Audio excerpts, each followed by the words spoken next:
नमस्कार, मैं हूं आशुतोष और आप देख रहे हैं सत्य हिंदी का विशेष कार्यक्रम। हमारा ये कार्यक्रम है किताबों को लेकर। जब हम किताबों के बारे में चर्चा करते हैं, देश के तमाम बड़े लोगों, बड़े लेखकों के बारे में चर्चा करते हैं। आज दरअसल हम बातचीत करेंगे शशि थरूर जी से, जो मेंबर ऑफ पार्लियामेंट है कांग्रेस पार्टी की तरफ से, लेकिन इससे अलग उनका एक परिचय है। शशि थरूर इस देश के चंद लेखकों में से हैं जिन्होंने कम से कम 20 से ज्यादा किताबें लिखी हैं और वो यूनाइटेड नेशंस में भी एक बहुत महत्वपूर्ण पद पर काम कर चुके हैं। राजनीतिक होने के साथ साथ वो एक कथा लेखक भी हैं, उन्होंने एक उपन्यास भी लिखा है और तमाम राजनीतिक मसलों पर किताबें उनकी मशहूर हैं। पिछले दिनों उनकी एक बड़ी मशहूर किताब आई जिसका नाम है why I am a Hindu. इस किताब का नाम है why I am a Hindu, जिसका हिंदी संस्करण भी आ गया है। हिंदी संस्करण ये है, जिससे लिखा है मैं हिंदू क्यों हूं। और जब उनकी किताब इंग्लिश में आई थी तो इस पर काफी चर्चा भी हुई थी, काफी इस पर विवाद भी हुआ था और ऐसा लगता है जैसे थरूर का विवादों से एक चोली दामन का रिश्ता है। कभी न कभी कुछ ऐसी बात जरूर कह देते हैं जिसकी वजह से दक्षिणपंथी लोग उनके ऊपर टूट पड़ते हैं और फिर इनको सफाई देनी पड़ती है, कांग्रेस के अंदर भी, कांग्रेस के बाहर भी। खैर, आज हम उन विवादों में चर्चा नहीं करेंगे, आज हम बात करेंगे उनकी इस किताब के ऊपर और शशि से खुद पूछेंगे आखिर उन्होंने ये क्यों कहा कि मैं वाई आई एम हिंदू, मैं क्यों एक हिंदू हूं। ये सवाल क्यों खड़ा हो रहा है, सवाल खड़े होने के पीछे का कारण क्या है। जैसा हम सबको मालूम है कि इस वक्त हिंदुत्ववादी ताकतें देश के ऊपर केंद्र की सत्ता में है और आधे से ज्यादा राज्यों में उनकी सरकार है। हिंदू होना, हिंदुत्ववादी होना क्या एक चीज है या अलग अलग है? क्या हिंदू हिंदुत्ववादी भी है या हिंदुत्ववादी हिंदू है? इन तमाम चीजों पर चर्चा करेंगे। शशि से खुद पूछेंगे, थरूर साहब से खुद पूछेंगे। लेकिन जब वो किताब लिख रहे थे, किताब के अपने प्रस्तावना में उन्होंने लिखा है कि मैंने दो कारणों से किताब लिखी है। पहला कारण तो यह है कि the first was to try understand for myself, कि मैं खुद समझना चाहता था कि हिंदू धर्म क्या है। दूसरा, उन्होंने कहा जिस तरीके से 1980 के समय में हिंदुत्व का उभार हुआ और एक हिंसक हिंदुत्व सामने आया है, उसको भी समझने की कोशिश है। ज्यादा लंबा परिचय न देते हुए शशि थरूर साहब, आपका बहुत बहुत स्वागत हमारे इस खास कार्यक्रम में। हमारे साथ इस बातचीत को आगे बढ़ाएंगे CNBC आवाज के पूर्व संपादक आलोक जोशी, जो सत्य हिंदी के एक बहुत ही इंटीग्रल साथी है हमारे। बहुत स्वागत है शशि। एक बहुत ही घिसा पिटा सा सवाल है कि आपने अपनी किताब पे तो जरूर लिखा कि मैंने ये किताब क्यों लिखी है, लेकिन हमारे दर्शक जरूर जानना चाहेंगे कि आपने ये किताब क्यों लिखी, और वो भी ये साबित करने के लिए क्या आप हिंदू हैं इसलिए, वो भी इसलिए क्योंकि आज की पॉलिटिक्स में हिंदू साबित करने की एक होड़ सी लगी हुई है। देखिए, मैं तो हिंदू हूं, लेकिन वो बताने की मुझे खास जरूरत महसूस नहीं हुआ पहले।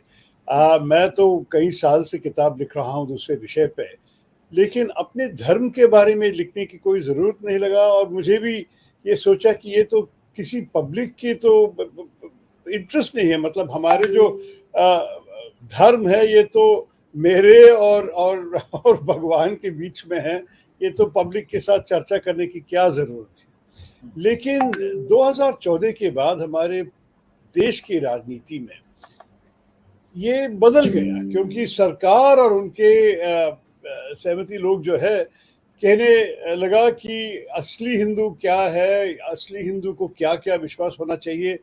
अगर हम भाजपा के खिलाफ कुछ लिखा या बोला, तुरंत हमारे खिलाफ ये आरोप लगाया है कि ये एंटी हिंदू है, हिंदू विरोधी है। तो इसलिए मैंने सोचा कि ये हिंदू का डेफिनेशन ही बदल रहा है, उसका मतलब लोगों के मन में कुछ और हो गया है। और इसलिए मेरे जैसे हिंदू, जो मैं कन्विंस था कि हमारी देश की मेजॉरिटी ऐसी है, मेरे जैसे हैं, कि मैं उनके बारे में और उनके अनुभव के बारे में, उनके सोच के बारे में कुछ लिखूं, ताकि जनता समझे कि हम किस किस्म के हिंदू। हम हिंदुत्ववादी नहीं हैं, हम कभी नहीं चाहते हैं कि हमारे हिंदू धर्म किसी और को चोट पहुंचाए, लेकिन हमारे हिंदू धर्म क्या है और उसकी असलियत और उसकी मजबूती दिखाने के लिए मैंने ये किताब लिखा। इस किताब को लिखने के बाद आपको ये पता चला कि हिंदू कौन है और आप क्यों हिंदू हैं? जी, सही बात कहूं तो मैं एक दूसरा किताब जो मेरा है, India from midnight to the millennium, 25 साल पहले मैंने लिखा था, हमारे 50वां एनिवर्सरी वार्षिक ये अमृत महोत्सव 25 साल पहले। तो उस वक्त मैंने सिर्फ 2-3 पेज में लिखा था किस किस्म के हिंदू में हूं, क्योंकि बाबरी मस्जिद हुई थी और दूसरा वो सब ये जो विवाद शुरू हुआ था राम जन्मभूमि के विषय पे, तो मैंने उसके बारे में 2-3 पेज में लिखा। मैंने सोचा कि उससे ज़्यादा की ज़रूरत नहीं है।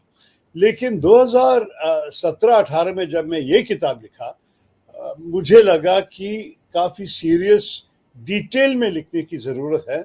ये गंभीर विषय है और लोगों को गंभीरता के साथ इस विषय को समझाने की कोशिश करना है। इसलिए मैंने, और मुझे एक मॉरल अर्जेंसी भी लगा, क्योंकि अगर हमारे जैसे लोग हमारी पॉइंट ऑफ व्यू हिंदुत्व के बारे में, हिंदुइज्म के बारे में नहीं लिखा, तब तो उनके डेफिनेशन, उनके जो अर्थ है, उनके जो मतलब है, वो ही लोगों के मन में पूरा दुनिया भर होगा कि ये है असली हिंदू।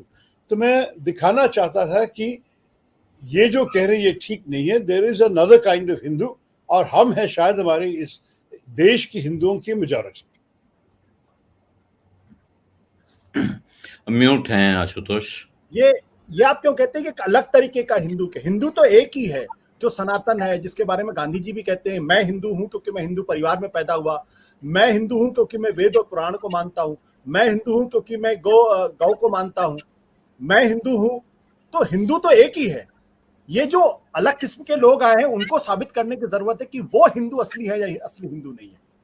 देखिए, हिंदू धर्म का एक अजीब चीज है कि ये शायद सब सारे बड़े बड़े धर्मों के में से एक ही है जो कभी नहीं कहता है कि हम only true religion in the world, की हमारी सच्चाई है एक ही सच्चाई, और कोई तरीका नहीं है भगवान तक पहुंचने के लिए। हिंदू धर्म में बहुत विविधताएं हैं। मतलब हम कई किस्म की तरह से भगवान को मानते हैं। भगवान तक पहुंचने के लिए हमारे पूरी जिंदगी में हम खोज में हैं, और इस खोज में भी कई तरीके हो सकता है। आप अगर स्वामी विवेकानंद की क्लासिफिकेशन देख लिए, उसने लिखा है कि आपका धर्म आप एक भक्ति योगा से कर सकते हैं। आप भक्ति मतलब मंदिर जाके प्रार्थना करके, ये सब है भक्ति।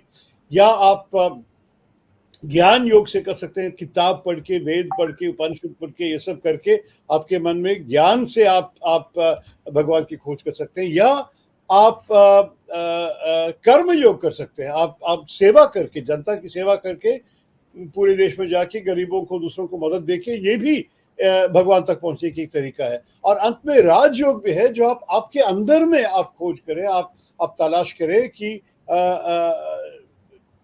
डिविनिटी का एसेंस क्या है, वो आपके अंदर मेडिटेशन के तरीके से आपको पता कर सकता है। ये सब इक्वली वैलिड है। आप भगवान के बारे में सोचिए। जब हिंदू धर्म शुरू हुआ, हमारे जो पहला संकल्प था भगवान के बारे में, ये था निर्गुण ब्राह्मण। मतलब ब्राह्मण का ना कोई रूप था, ना कोई चेहरा था, ना कोई शेप, स्मेल, कुछ नहीं था। मतलब किसी को ये ब्राह्मण क्या है समझने का कोई तरीका नहीं था। आप आसमान को देख के एक दिन आप वहां तक जाके शायद ब्राह्मण में आप मर्ज हो जाएंगे, लेकिन उसके पहले सोचने का कोई तरीका नहीं था। लेकिन कुछ सैकड़ों में ऋषियों समझाया कि साधारण जनता के लिए ये काफी नहीं था, क्योंकि लोग चाहते थे कि कुछ जो उनके मन में वो देख सके और आंखों से देख सके, वहां प्रार्थना करना चाहते थे। इसलिए जब निर्गुण भ्रमण का काल था, तो लोग नदी, पहाड़, वृक्ष, ये सब पे उनके प्रार्थना डायरेक्ट करते थे। इसलिए ऋषियों ने तय किया कि ये नहीं चलेगा, हमें एक कॉन्सेप्ट को बदलना पड़ेगा। नया संकल्प आया सगुण भ्रमण। और सगुण भ्रमण में सारे गुण हैं जो इंसान समझ लेता है, जो पुरुष समझ लेता है, मनुष्य में हो सकते हैं। लेकिन ऋषियों ये भी कहा कि किसी को पता नहीं कौन से रूप असली रूप है, इसलिए आप जो डेवोटी है, जो प्रार्थना करना चाहते हैं, वो उन्हीं के मन में किसी तरह के भी भगवान को इमेजिन कर सकते हैं। इसलिए अगर आप चाहते हैं कि आपके मन में भगवान हो, एक औरत 8 हाथ के साथ जो एक शेर पे, एक सिंह पे चढ़ रही थी, वो भी ठीक है, वो दुर्गा है, फर्स्ट क्लास। अगर आप चाहते हैं कि आपके मन में भगवान, जो आपका इष्ट देव जो है, वो एक काफी मोटा व्यक्ति, एक हाथी के सिर के साथ, गणेश जी, वो भी ठीक है। और उसी लॉजिक से अगर आपके मन में भगवान एक व्यक्ति है जो एक क्रॉस में क्रूसिफिक्शन होके, रक्त फ्लो करके, वो सफरिंग, वो कठिनाई में है, वो भी हिंदू धर्म में एक्सेप्टेबल है, मतलब इसमें कोई खराबी नहीं है। आप कैसी भी आपके मन में चाहिए आप सोच लीजिए। इसलिए हम कहते हैं कि हमें 33 करोड़ रीति है भगवान को सोचने के लिए, नाम है, इमेज है, आप जैसे भी आप चाहेंगे आप भगवान को इमेजिन करें। तो इस किस्म के धर्म में आप कैसे कहेंगे कि एक ही किस्म का हिंदू है? हेलो जरूर साहब, ये हिंदू धर्म और हिंदू कैसा है, कौन है, ये हो गया, लेकिन आजकल एक नया शब्द चलता है और बहुत ज्यादा चल रहा है। बहुत से लोग हिंदू को कहते हैं कि हिंदू तो धर्म नहीं है। आप हिंदू धर्म को आज के और धर्मों के साथ कंपेयर मत कीजिए। और हिंदू दरअसल सनातन सनातन का इस्तेमाल होने लगा, और सनातन के साथ धर्म शब्द भी इस्तेमाल नहीं होता है। वो कहते हैं हम सनातन की बात करते हैं। ये जो सनातन आ गया है, ये हिंदू और सनातन का अर्थ सनातन वैदिक। आज मैंने एक पढ़ा सनातन वैदिक धर्म, तो अगर वो सनातन है तो वो वैदिक कैसे है, क्योंकि वेद तो सनातन नहीं है। लेकिन सनातन और हिंदू के बीच का ये जो फर्क है ये क्या है, तो आपने पढ़ा ही होगा। देखिए, मैं तो ये बिल्कुल नहीं मानता हूँ, क्योंकि जो भी धर्म है ये इंसान ने ही अपने लिए, अपना समझ के लिए और अपनी शांति के लिए बनाया है। इसलिए हम कभी नहीं कह सकते कि ये धर्म हमारे एग्जिस्टेंस के पहले, हमारे अस्तित्व के पहले होता था और हर समय रहेंगे। मेरे ख्याल में एक धर्म मनुष्य के एक क्रिएशन है, हम हमारे ज़रूरतें के लिए है, हम धर्म बनाते हैं। लेकिन धर्म की असलियत, हिंदू, आपको पता है कि 6 स्कूल ऑफ थॉट है कि अलग अलग, आप नास्तिक भी हो सकते हैं, आप कह सकते हैं कि भगवान अगर है या नहीं हमें पता नहीं, फिर भी आप हिंदू हो सकते हैं। चर्वक होते हैं तो वो सब मटीरियलिज्म में उनका बिलीफ था। वो कभी मानते नहीं थे कि बाहर कोई बैठे हैं जो हमें जज कर रहे हैं, ऐसे कुछ नहीं होता था। ये सब लोग को हिंदू माना जाता था। तो इस किस्म की जो विविधता है, मेरे ख्याल में कोई और रिलीजन में नहीं है। आप अगर धर्म नहीं कहना चाहते, कोई और मजहब में ये नहीं था। अंत में यही है कि हम हमारे जो सांस्कृतिक जीने की रीति जो है, the civilisational way of life of Hinduism, उसको आप शायद धर्म नहीं कहें अगर आप नहीं चाहते हैं, लेकिन असलियत में धर्म है, क्योंकि जो हिंदू माना जाता है उनको दूसरा कोई धर्म नहीं है। वो जाते हैं, मंदिर जाते हैं, प्रार्थना करते हैं, लेकिन एक ही इज्जत से वो एक गुरुद्वारा में जा सकेंगे, एक सूफी श्राइन में जाएंगे, अगर चर्च में बुलाया जाता है तो बहुत रिस्पेक्ट से जाते हैं, क्योंकि ऐसे है हिंदू लोग। हम, जैसे स्वामी विवेकानंद ने कहा शिव महिम्न स्तोत्र में क्या लिखा है, जैसे कि कई कई नदियां, सम स्ट्रेट सम क्रिकेट, एक एक तरफ से इधर उधर से आके अंत में एक ही समुद्र पे पहुंच जाता है। ऐसे ही स्वामी विवेकानंद ने कहा कि सारे व्यक्तियों के प्रार्थना एक ही जगह पहुंच जाते, एक ही ब्राह्मण पे पहुंचता है। शायद आप क्रिश्चियन हो, मुस्लिम हो, जूइश हो, पारसी हो या हिंदू हो। तो ये भी हिंदुइज्म का एक प्रतियोगिता है कि हम सारे रीति को हम सम्मान देते हैं, हम रिस्पेक्ट करते हैं। ये एक्चुअली बहुत महत्वपूर्ण है, क्योंकि आपको पता है कि सहिष्णुता के बारे में बहुत बातचीत होती है कि सहिष्णुता है हमारी एसेंस में। मेरे ख्याल में विवेकानंद ने हमें साफ साफ बताया कि हिंदू धर्म में सहिष्णुता से बहुत दूर जाते हैं। हिंदू धर्म कहते हैं कि क्योंकि सहिष्णुता में एक प्रकार का दम्भ है, संरक्षणवाद है जिसमें एक और शक्ति प्रदर्शन का भाव है और दूसरी और शक्ति विहीनता का। लेकिन जो भी पक्ष खुद को सहिष्णु मानता है वो दूसरे पक्ष को प्राकृतिक रूप से गलत घोषित करता है। यानी दोनों पक्षों एक समान नहीं रहते हैं। सहिष्णुता की बातचीत अब आप करेंगे, समझ में संघर्ष का मेरे ख्याल में एक अलग तरीका हो जाता है। हिंदू धर्म, स्वामी विवेकानंद कहते हैं कि ऐसे नहीं है, हम दोनों ही पक्ष ठीक माने जाते हैं। ये सहिष्णुता में लोग कहते हैं कि मेरे पास सत्य है, आप गलती में हैं, लेकिन मैं आपको गलती में जीने का इजाजत देता हूं। लेकिन हिंदू धर्म कहते हैं मैं सोचता हूं कि मेरे सत्य है, आप भी सोचते हैं कि आपके विश्वास सत्य है, मैं आपका सत्य को बिल्कुल इज्जत देता हूं, रिस्पेक्ट करता हूं, आप मेरे सत्य को भी रिस्पेक्ट कीजिए। मेरे ख्याल में ये बहुत बड़ी जरूरी है हमारे जैसे देश में एक साथ जीने के लिए। जी, आप धर्म के स्तर पे कह रहे हैं कि आप मेरे सत्य को इज्जत देते हैं, मैं आपके सत्य को इज्जत दूं, लेकिन फिर आप इस किताब में इस चीज को भी थोड़ा एक्सप्लोर करते हैं कि हिंदू धर्म में इस वक्त की या हमसे पहले के समय की जो समस्याएं हैं, जैसे एक खास चीज है जाति का भेद, और दूसरा आपने एक चैप्टर बनाया है हिंदू प्रथाओं पर जब प्रश्न आप उठा रहे हैं, तो गुरु स्वामी और भगवानों का बाजार, भगवान बाजार, ये हिंदी की किताब का मैं पढ़ रहा हूँ। और यहाँ मैं एक चीज और कह दूं, मैं बाद में पता नहीं भूल जाऊं थरूर साहब, कि ये जो अनुवाद हुआ है आपकी इस किताब का, ये बहुत शानदार अनुवाद है जो युगांक धीर जी ने किया है। और अच्छा, उनका मैंने उनकी भूमिका भी पढ़ी, और उन्होंने एक इच्छा जाहिर की है जिसमें उन्होंने आपके नाम और प्रकाशक के नाम ये लिखा है कि अगर आप दोनों इजाजत दें तो वो इसके पहलुओं पे छोटी छोटी किताबें और ज्यादा आसान भाषा में लिखना चाहते हैं। तो मुझे लगता है आपके साथ उनको भी इसके लिए बधाई देनी जानी चाहिए कि उन्होंने इस किताब को, आमतौर पे मैं अंग्रेजी में लिखी हुई किताब अंग्रेजी में ही पढ़ता हूँ, हिंदी में कम पढ़ता हूँ अनुवाद, लेकिन ये अनुवाद मैंने उठाया और शुरू किया, मुझे लगा कि बहुत अच्छी तरह से लिखा गया है। जो लोग हिंदी पढ़ने जानते हैं उनके लिए शायद ये बेहतर किताब है बजाय अंग्रेजी पढ़ने के। तो ये उनको मेरी तरफ से बधाई आपके जरिए पहुंचे या मेरी तरफ प्रकाशक। से भी बधाई। लेकिन ये जो भगवान बाजार वाला आपने कहा, कि जैसे आपने लिखा है कि जन्म कुंडली के बिना एक हिंदू वैसा ही है जैसे पासपोर्ट के बिना कोई अमेरिकन। कई मामलों में ये बहुत बड़ी रुकावट बन सकती है।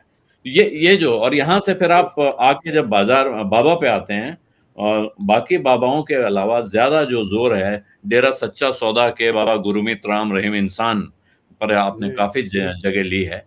ये कैसे आप कहते हैं ये एबरेशंस हैं या ये एक तरह का डिफेक्ट है जिसको दूर करना बहुत आसान नहीं है? देखिए, हिंदू धर्म में माना जाता है कि कभी कभी आपको डिवाइन तक पहुंचने के लिए आपको एक गुरु की जरूरत पड़ेगी। हम कभी नहीं सोचते कि सारे इंसान को एक ही तरीका, जैसे मैंने बताया 4 किस्म के तरीका है, जैसे आपका योग करें आपके भगवान की तलाश में। तो अगर आपको मदद चाहिए, आपको महसूस हुआ कि कोई गुरुजी का सिखाने से आप शायद प्रोग्रेस करेंगे, नेचुरली आप एक गुरु के पास जा सकते हैं।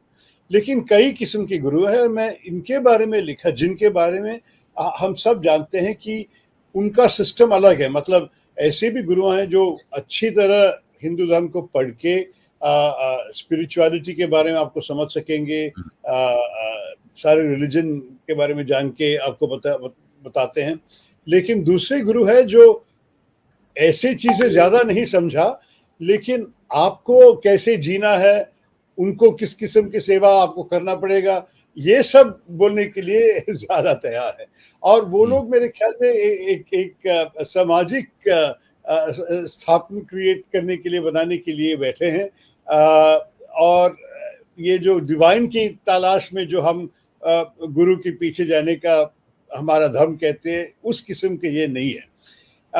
मैं मानूंगा कि जो शायद जो गुरु है ये जो आप रिस्पेक्ट करते हैं, मैं शायद उसी को एक ही तरह नहीं देखता हूं, क्योंकि ये हिंदू धर्म में ये भी है कि everyone has to find his own truth. आप अपनी ही सत्य को जरा ढूंढ लीजिए, और वैसे आप अपने ही गुरु को ढूंढ लीजिए।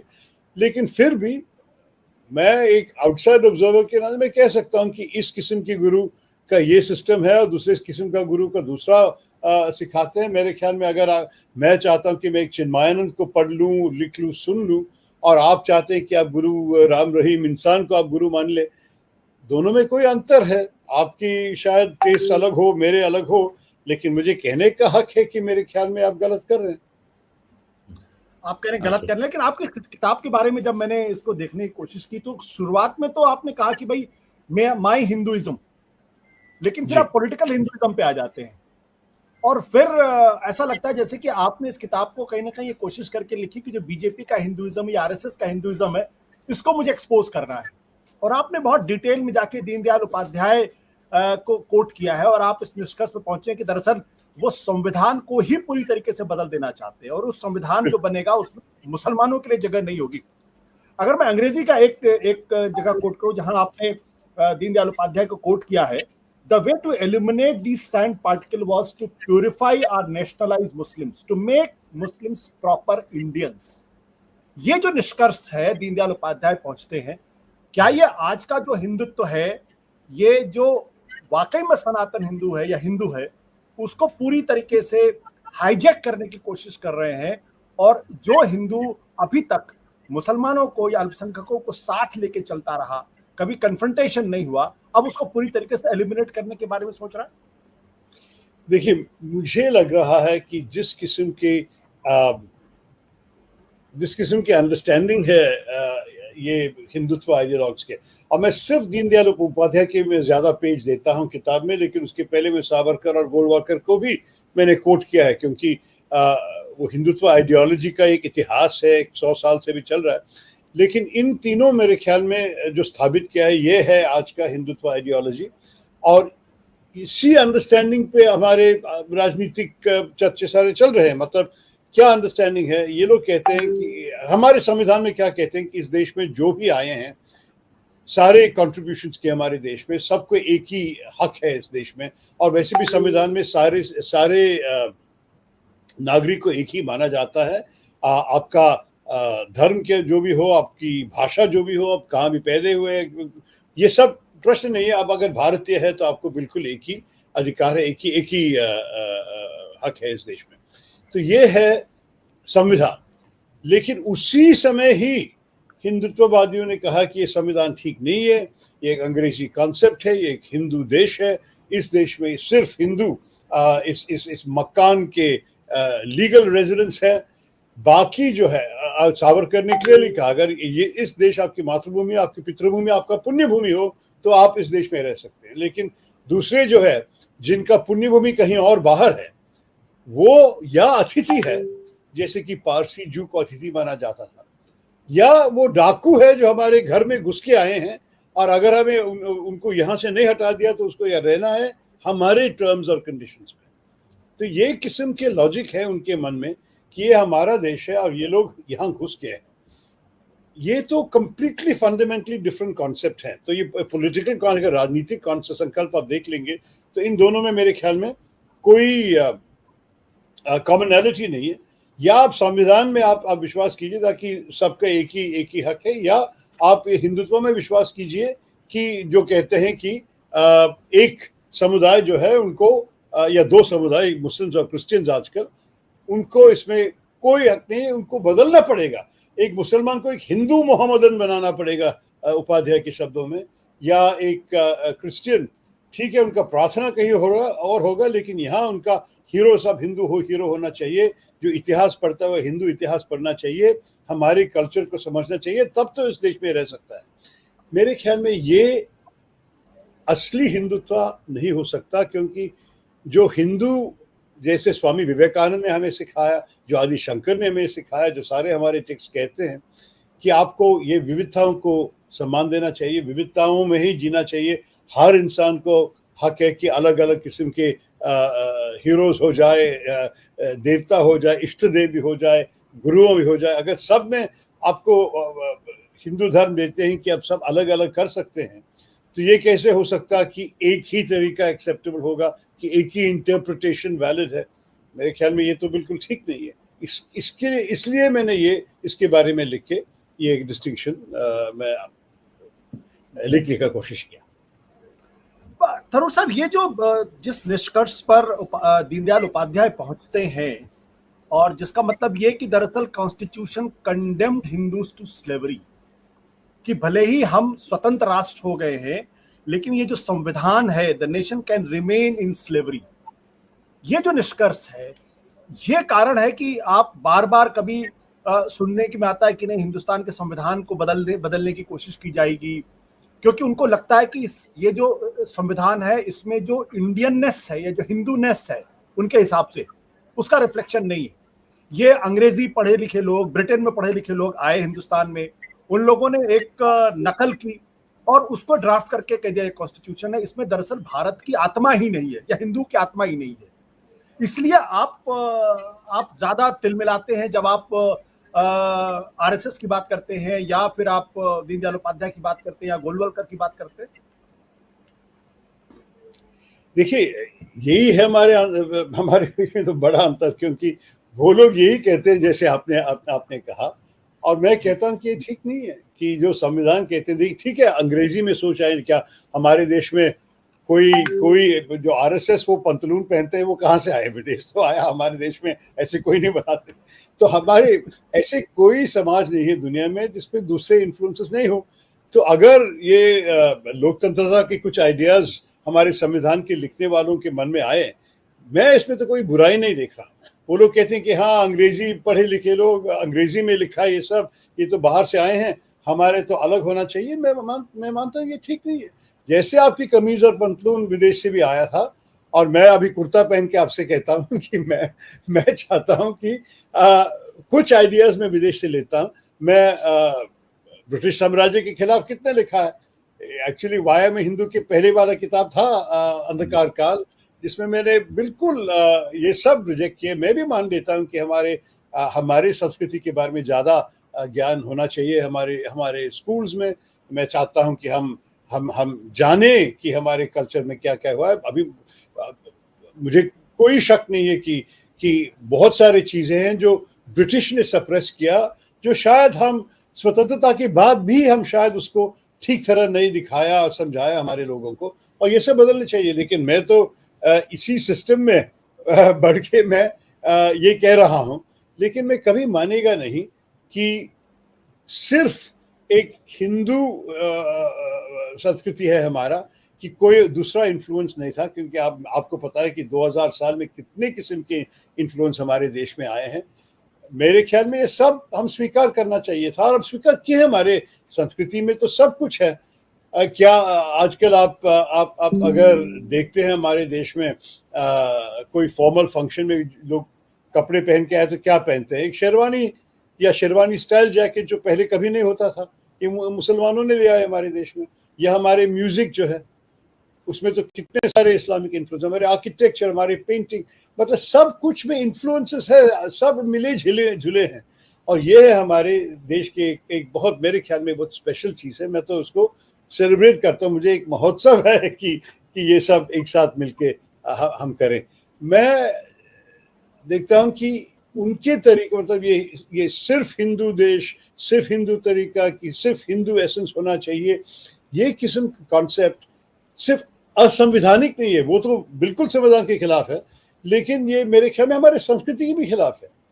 You are denying something very precious in our own heritage by doing that. Alok ji, आपने थरूर साहब जो बात आप कह रहे हैं इसी से आगे बढ़े। तो आपने लिखा है किताब में विभाजन की राजनीति। ये इस देश में, हमारे देश में मूलतः दो तरह की राजनीति है, एक विभाजन की राजनीति और दूसरी एकता की राजनीति। और दूसरी तरह की राजनीति को दिनों दिन ईश्वर के वरदान की तरह देखा जाने लगा है। और ये हम इस बात में तो मुझे लगता है आपको भी कोई शक नहीं होगा कि पिछले दिनों में, पिछले कुछ वर्षों में खास तौर पे विभाजन की राजनीति ज्यादा ताकतवर हुई है, प्रभावी हुई है। इसकी वजह आप विभाजन की राजनीति के अंदर देख रहे हैं, उनकी इंजीनियरिंग बेटर है, उनका संगठन बेटर है, उनका एग्जीक्यूशन बेटर है, या एकता की राजनीति करने वाली ताकतें गलत रास्ते पर हैं, उन्होंने सही टूल्स नहीं चुने हैं, उन्होंने सही संगठन खड़ा नहीं किया है, या वहां संकल्प का अभाव है? देखिए, नहीं, मेरे ख्याल में संकल्प में तो कोई कमी नहीं है हमारे साइड पे, हमारे पक्ष में। मतलब हमारे जो संकल्प है ये तो हमारे स्वतंत्र आंदोलन के समय से ही आया हुआ है। क्योंकि वो हमारे देश की विभाजन क्यों हुआ 1947 में, एक ही विषय पर, मतलब हम आइडियोलॉजी के बुनियाद में नहीं हुआ। मतलब ये नहीं था कि कैपिटलिस्ट एक देश बनाया और कम्युनिस्ट दूसरे देश बनाए। ये ज्योग्राफी से नहीं किया कि उत्तर भारत एक तरफ चले गए, दक्षिण भारत दूसरे। एक ही विषय पे किया था हमारा विभाजन। ये था कि क्या आपके देशीयता, आपके जो राष्ट्रवाद जो है, ये आपके मजहब, आपके धर्म से आते हैं या नहीं। और जिनका ये प्रोफाउंड कन्विक्शन था कि उनकी आइडेंटिटी उनके धर्म, उनके मजहब से आते थे, वो पाकिस्तान बना दिए। और जो भारत में रहा, वो लोग थे कि नहीं, हमारे स्वतंत्र, हमारे संघर्ष सबके लिए था, और इसलिए जो देश हम बनाएंगे सबके लिए बनाएंगे। और संविधान का एक बेसिक संकल्प यही था, और इसी किस्म का संविधान लिखा हुआ है, जिसमें आपको पता है, आर्टिकल का नंबर नहीं पढ़ना चाहता हूं, लेकिन जिसमें सारे freedom of religion, freedom of worship, freedom of assembly, ये सब क्यों किया। हमारा तो ना इस्लामिक स्टेट है, ना हिंदू स्टेट है, ना कोई एक लोगों का स्टेट है, ना हिंदी राष्ट्र है, ना हिंदू राष्ट्र है। सबको एक साथ जीने का, एक साथ आंख खोल के सपने देखने का एक देश बनाया गया। और मेरे ख्याल में गांधी जी के सपने, महात्मा गांधी के, जवाहरलाल नेहरू के, मौलाना आज़ाद के, अंबेडकर साहब के सपने के लिए हम एक संविधान लिखा, एक पासपोर्ट दे दिए हमको। और मेरे ख्याल में अगर हमारे हाथ में ये पासपोर्ट है, ये तो गर्व की बात है कि हम लोगों के सामने बोल सकते हैं कि ऐसा कोई व्यक्ति नहीं है जो हमारे देश में सेकंड क्लास सिटीजन माना जाता है। आप एक पाकिस्तानी पासपोर्ट कभी देखे हैं? पाकिस्तानी पासपोर्ट में अगर आप मुसलमान नहीं है या आप अहमदिया भी है, उस पर स्टैंप किया जाता है नॉन मुस्लिम। जैसे कि वो नाज़ी समय में जूइश व्यक्तियों को एक पीला नक्षत्र पहनने की जरूरत पड़ी, यही होता है पाकिस्तान में। भारत में ऐसा कभी ऐसा कुछ नहीं होता है। सारे नागरिक पे एक ही हक है, एक ही राइट्स है हमारे देश में। ये मैं तो गर्व से कह सकता हूँ। तो इसलिए मुझे बुरा लग रहा है जब हमारे देश में जो जिनको अधिकार दिया है वोटर्स, वो लोग चाहते हैं कि हमारे देश पाकिस्तान के जैसे बने। इसलिए मैंने कहा था कि ऐसे करने से हमारा देश एक हिंदू पाकिस्तान बन जाएगा। और बहुत लोग के पसंद नहीं हुए, लेकिन ये कॉन्सेप्ट जो मैं ये शब्द जो मैं इस्तेमाल किया, पहले जवाहरलाल नेहरू ही कहा था। तो संकल्प में मेरे ख्याल में कोई गलती नहीं है। गलती राजनीति में क्या होता है, एक राजनीतिक पार्टी, राजनीतिक दल है जिसका एक संकल्प होना चाहिए हमारे समाज को कैसे बेहतर करे। How do you work for a better society, that's what politics should be about. तो राजनीतिक दल का एक संकल्प होता है एक साइड पे, और ये संकल्प को अधिकार तक पहुंचने के लिए एक वाहन बना जाता है जो आप संगठन कहते हैं। कभी ऐसा हो सकता है कि संकल्प अच्छा हो लेकिन वाहन अच्छा नहीं बनाया, संगठन अच्छा नहीं है। और ऐसे लोग हो जो जिनका संकल्प मेरे ख्याल में बुरा है, जो देश को बहुत तकलीफ देने वाले संकल्प है, लेकिन बहुत बढ़िया वाहन बनाया, बहुत अच्छा संगठन है, सारे मशीनरी अच्छी तरह चल रहा है, चुनाव भी जीत लेते हैं। तो अंत में क्या होगा? अगर आप देखिए, अभी आपको पता है कि हमारे देश में 2026 में ये 84th अमेंडमेंट लैप्स हो जाएगा। अभी जैसे हमारे लोकसभा सीट्स की जो डिस्ट्रीब्यूशन किया हुआ है, वो सारे बदल जाने वाले हैं। और अगर हमारी सरकार इसका अपॉर्चुनिटी मतलब हाथ में पकड़ के हमारे आर्यव्रत में, हमारे हिंदी बेल्ट में बहुत सारे सीट बना दिए ताकि 2/3 मेजॉरिटी से ज्यादा भी उनका हो, शायद भाजपा भी 40 साल के लिए चुनाव जीते ही रहेंगे। लेकिन देश का क्या होगा? मैं जब भारतीय एकता के बारे में सोचता हूं, मैं सबके बारे में सोचता हूं। अगर ये लोग कहें कि हाँ हिंदी राष्ट्रभाषा होना चाहिए, तो दक्षिण भारत, पश्चिम बंगाल, नॉर्थ ईस्ट, ये सब क्या करेंगे? मैं आपको बता सकता हूं कि हमारे देश को विभाजन करने की राजनीति है ये लोग जो कर रहे हैं, जो आजकल टुकड़े टुकड़े गैंग कह रहे हैं, ये टुकड़े टुकड़े वो लोग ही कर रहे हैं, क्योंकि उनकी राजनीति इस किस्म की राजनीति है जिससे दूसरे लोग दूर हो जाना चाहते हैं। दक्षिण भारत में कभी नहीं मानेगा कि आप इस देश की राष्ट्रभाषा हिंदी करें, क्योंकि हमारे माँ की गोद में हम हिंदी नहीं सुनते हैं। हमारे लिए हिंदी एक बहुत अलग भाषा है। हम हमारी गोद में, माँ की गोद में जो भाषा बोलते हैं, वो आप लोग समझने के लिए तैयार नहीं है। क्या उत्तर भारत में कोई मलयालम या तमिल के क्लास ले रहे हैं? कभी नहीं। लेकिन हम सब तो कोशिश कर रहे हैं हिंदी बोलने के लिए, क्योंकि आजकल हम जानते हैं कि देश में हमारे अगर पॉइंट ऑफ व्यू समझाना चाहेंगे तो आप हिंदी बोलना चाहिए। लेकिन वैसे वो एक उदाहरण था। अगर कल इसी मेजॉरिटी आके एक हिंदू राष्ट्र बना दिया, तो मेरे ख्याल में ये भी हमारे देश को खतरे में लेके आएंगे। हम कितने गर्व से कहते थे कि जब तालिबान, अल कायदा, आईसिस, दाइश सब बढ़ते जा रहे थे, कि हमारे देश में जब 18 करोड़ मुसलमान हैं, कि कोई या बहुत कम लोग, मेरे ख्याल में 6, 8, 10, 12 लोग इस किस्म के आतंकवाद संगठन में जाते थे।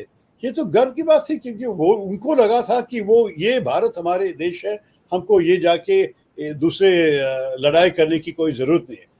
पाकिस्तान में करीब 190 मिलियन मतलब 19 करोड़ होंगे, वहां से हजारों लोग गए इन किस्म के संगठनों में भाग लेने के लिए।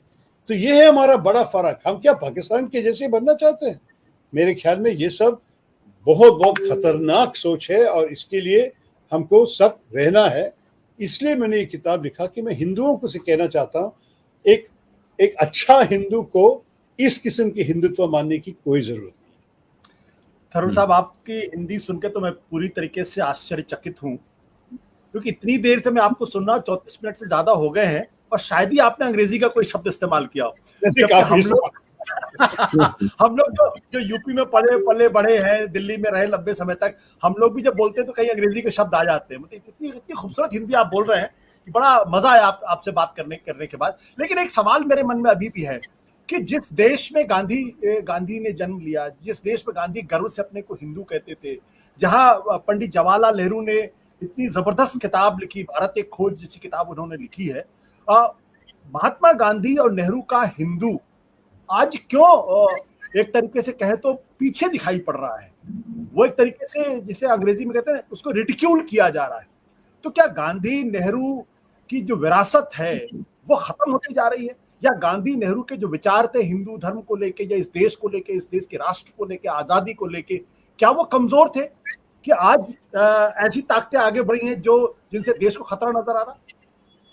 मुझे ये कठिन है ये समझने के लिए, क्योंकि मेरे ख्याल में गांधी जी एक बहुत अच्छा हिंदू था। अगर आप गांधी जी के स्पिरिचुअल सोच के बारे में पढ़ें, उनकी चिट्ठियां, उनके भाषण, उनके एसेज, उनके सारे, वो तो हिंदू धर्म को अच्छी तरह समझ लिया था। वो गीता नेचुरली पढ़ते थे।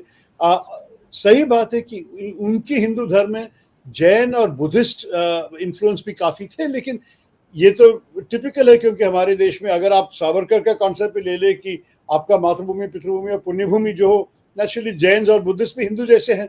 और ये जो महात्मा गांधी जो समझ रहे, मेरे ख्याल में एक जेन्युइन हिंदू, मैं एक उदाहरण देता हूँ। एक वक्त एक विषय पे मुझे पता नहीं क्या कॉन्टेक्स्ट था, महात्मा गांधी ने कहा कि मैं हिंदू हूं, मैं मुसलमान हूं, मैं जू हूं, मैं पारसी हूं, मैं बुद्धिस्ट हूं, मैं जैन।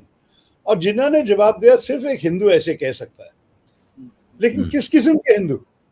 महात्मा गांधी जैसे हिंदू कहेंगे मैं सब मान लेता हूं।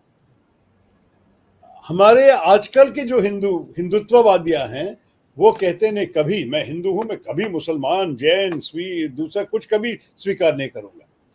लेकिन गांधी जी समझते, जो विवेकानंद ने हमें सिखाया कि हर किस्म के प्रार्थना, हर किस्म के जो तलाश है भगवान के लिए, ये सब इक्वली वैलिड होता है। और मेरे ख्याल में गांधी जी का जो हिंदू अंडरस्टैंडिंग था, मेरे ख्याल में वो एब्सोल्युटली परफेक्ट था, जो आजकल हमारे गांधी विरोधियों समझते नहीं है। जब मैंने देखा वो हिंदू महासभा के औरत बंदूक लेके महात्मा गांधी का जो एक प्रतिमा को गोली मारती थी, मुझे इतना दुख आया, क्योंकि ये लोग कुछ समझते नहीं। अभी मैं कहीं पढ़ा कि कोई कह रहे हैं कि यूपी में एक डिस्ट्रिक्ट, मेरठ में मेरे ख्याल में, डिस्ट्रिक्ट का नाम बदल के नाथुराम गोडसे का नाम दे दे इस डिस्ट्रिक्ट को। ये जिला नाथुराम गोडसे जिला बन गए तो कौन रहना चाहेंगे वहां?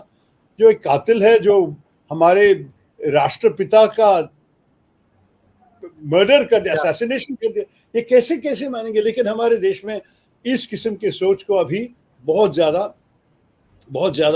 पब्लिसिटी दे रहे हैं, बहुत ज्यादा लोग देखते हैं, सुनते हैं, और शायद लोग सोचने समझने लगे कि ये भी ठीक है, क्योंकि ये हमारे देश में तो शास्त्रार्थ होते ही रहते हैं, विवाद तो होते रहते हैं, तो ये भी वैलिड है, ये भी वैलिड है, या आप ये चुन लीजिए या वो चुन लीजिए। मेरे ख्याल में इन दोनों के बीच में चुनने के पहले आप अच्छी तरह पढ़ के समझ लीजिए कि गांधी जी क्या कह रहा था, किस किस्म का हिंदू था वो, और इनको जो कातिल किया किस किस्म की बुराई की है ये लोग। बिल्कुल। गांधी जी कहते थे कि मैं हिंदू हूँ, और उन्होंने उसकी परिभाषा भी दी। फिर गांधी जी से जब पूछा गया कि आपका धर्म क्या है, बोला सारे धर्मों में जो सत्य है वही मेरा धर्म है। तो शायद इस बात को हिंदुत्ववादी शायद नहीं समझते, तभी इस तरीके की बातें। आलोक, अगर आपके पास कोई सवाल हो तो आप पूछिए, क्योंकि अब एक छोटा सा सवाल पूछना चाहता हूं, क्योंकि समय बहुत कम बचा है, आपको निकलना है। ये जो गोलवलकर ने दिसंबर 1947 में मुसलमानों के बारे में कहा कि दुनिया की कोई भी ताकत मुसलमानों को हिंदुस्तान में नहीं रख सकती, उन्हें ये देश छोड़ना पड़ेगा। अगर उन्हें यहाँ रहने दिया गया तो इसकी जिम्मेदारी सरकार पर होगी, न कि हिंदू समुदाय पर। महात्मा गांधी अब उन्हें और गुमराह नहीं कर सकते। हमारे पास ऐसे साधन हैं कि हम विरोधियों को तुरंत चुप करवा सकते हैं। यहां से वो शुरू होते हैं और आखिर में कहते हैं कि हमारा कर्तव्य है कि हम अपने बिछड़े हुए भाइयों को, जो सदियों से धार्मिक गुलामी में जी रहे हैं, उन्हें उनके पैतृक घर में वापस बुला लें। ये पुनर्धर्मांतरण की बात करते हैं। ये आरएसएस बहुत समय से कोशिश कर रहा है, लेकिन वो कोशिश तो सफल नहीं हो रही है। लेकिन जो लोग हिंदू हैं, उनको वो एक तरह के नए चोला पहनाने में, यहाँ तक कि हमारे जो धार्मिक प्रतीक हैं, उनका रंग बदलने में, राम का प्रतीक बदल दिया, हनुमान का प्रतीक बदल दिया, इसमें वो लगातार सफल हो रहे हैं।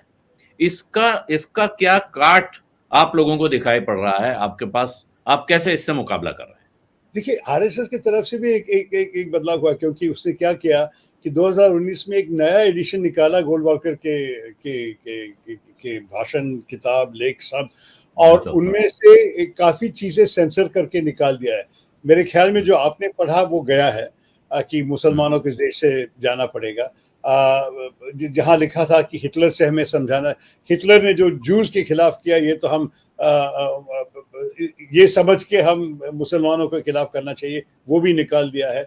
और मेरे ख्याल में मोहन भगवत के आरएसएस कह रहे हैं कि नहीं, हम तो जो अभी भी रेलेवेंट है हम रख लेते हैं, लेकिन जो पुरानी बात है छोड़ दीजिए। तो मेरे ख्याल में ये विषय जो है, ये मेरे ख्याल में हम छोड़ सकते हैं। लेकिन ये भी माना जाएगा कि 30 साल नहीं, 50 साल पहले दीनदयाल उपाध्याय ने भी कहा था कि अभी इस वक्त, मतलब 1960s में, ये कभी नहीं कह सकता कि इतने करोड़ मुसलमानों को हम समुद्र में फेंकें, उसको यहाँ जीना पड़ेगा, लेकिन उसको हिंदू मुसलमान बनना पड़ेगा।